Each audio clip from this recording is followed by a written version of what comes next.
ہم پیغمبر کے محضر میں تھے اور پیغمبر کی گود میں حسین ابن علی تھے۔ ایک ایسی زمین میں قتل کیا جائے گا یقال لہا کربلا، اس زمین کو کربلا کہا جائے گا۔ علی امیر المومنین کی آل پروردگار کی پیروکار ہے اور ابو سفیان کی آل شیطان کی پیروکار۔ ہم نے وعدہ کیا تھا کہ شہدائے کربلا کو اصحاب امام علیہ السلام کو حروف تہجی کی ترتیب کے مطابق بیان کیا جائے۔ سب سے پہلی شخصیت جن کا نام الف کے ذیل میں آتا ہے وہ ابو ثمامہ سیداوی تھے، جن کے بارے میں ہم نے جو تاریخ نے جو باتیں لکھی، جو ان کے کارنامے لکھے، وہ بیان کیے۔ آج دوسری شخصیت ہے شہدائے کربلا میں سے جن کا نام الف کے ذیل میں آتا ہے، انس بن حارث کاہلی ہے اسدی۔ ان کا بھی نام الف سے شروع ہو رہا ہے۔ یہ کون ہے؟ ان کا کوئی کربلا میں عظیم کارنامہ کیا ہے؟ ذرا سنیں۔ انس بن حارث کاہلی ہے اسدی کے متعلق پہلی بات یہ ہے کہ اصحاب پیغمبر میں سے، پیغمبر کے اصحاب میں سے ہیں، تقریباً 80-90 سال کے مسن ہیں، قبیلہ بنی اسد سے تعلق رکھتے ہیں۔ یہ خود فرماتے ہیں کہ ہم پیغمبر کے محضر میں تھے اور پیغمبر کی گود میں حسین ابن علی تھے، تو پیغمبر نے فرمایا ان ابنی ھذا یقتل بارض یقال لہا کربلا۔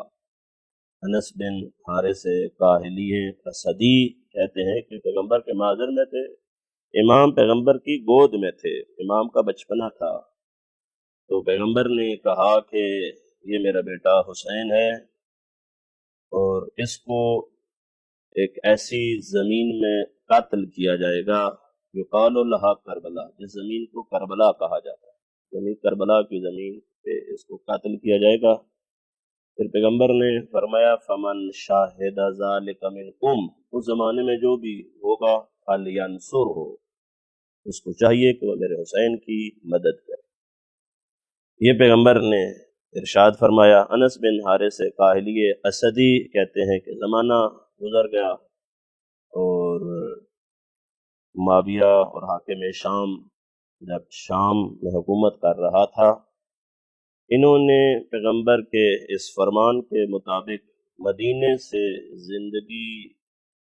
مدینے سے آئے کربلا کے گرد و نواح میں زندگی گزارنی شروع کر، ہجرت کی ہے مدینہ سے کربلا، اس نیت سے ہجرت کی ہے کہ جب وہ زمانہ آئے گا تو میں امام حسین کی خدمت اور امام حسین کے اوپر اپنی جان قربان کر سکوں، امام کی نصرت کر سکوں، کیونکہ پیغمبر نے کہا تھا کہ فمن شاہد ذلک منکم فلینصرہ، جو بھی اس زمانے میں ہوگا تو وہ میرے حسین کی مدد کرے۔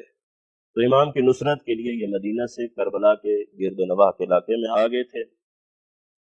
پھر امام بھی جب کربلا میں آئے، ان کو پتہ چلا کہ حسین ابن علی کربلا میں آ گئے، یہ بھی کربلا میں امام کے ساتھ آ گیا۔ روز عاشور جب امام کی خدمت میں حاضر ہوئے اذن شہادت کے لیے، اس وقت انہوں نے انس بن حارث کاہلی اسدی نے امام سے وہی پیغمبر کی بات نقل کی ہے۔ کہا کہ فرزند رسول، جب آپ کا بچپنا تھا ہم پیغمبر کے محضر میں تھے، آپ کے نانا کے محضر میں بیٹھے ہوئے تھے، آپ اپنے نانا کی گود میں تھے، تو اس وقت آپ کے نانا نے یہ کہا تھا کہ ان ابنی الحسین یقتل بارض یقال لہا کربلا فمن شاہد ذلک منکم فلینصرہ۔ تو میں اسی نیت سے کربلا کے علاقے میں آیا ہوا تھا کہ آپ کی نصرت کر سکوں۔ آج نصرت کا وقت ہے، میں اپنی جان آپ پر قربان کرنا چاہتا ہوں۔ امام نے انہیں اذن شہادت دیا، آئے میدان کربلا میں۔ بہت خوبصورت انہوں نے ایک رجز پڑھا ہے جب میدان کربلا میں آئے۔ وہ رجز کیا ہے؟ وہ رجز یہ ہے کہ فرمایا آل علی شیعۃ الرحمن و آل حرب شیعۃ الشیطان۔ میدان کربلا میں آئے تو انس بن حارث نے کیا کہا کہ علی امیر المومنین کی آل پروردگار کی پیروکار ہے اور ابو سفیان کی آل شیطان کی پیروکار ہے۔ یہ رجز پڑے اور پھر جنگ کرنی شروع کی۔ انہوں نے جنگ کے دوران 18 ظالموں کو وصل جہنم کیا اور اس کے بعد جام شہادت نوش کیا، دنیا سے چلے گئے۔ پروردگار ہم سب کو شہدائے کربلا کی زیارت، شفاعت اور معرفت عطا فرمائے۔ کل انشاءاللہ بے کے ذیل میں بریر حمدانی کا تذکرہ کیا جائے گا۔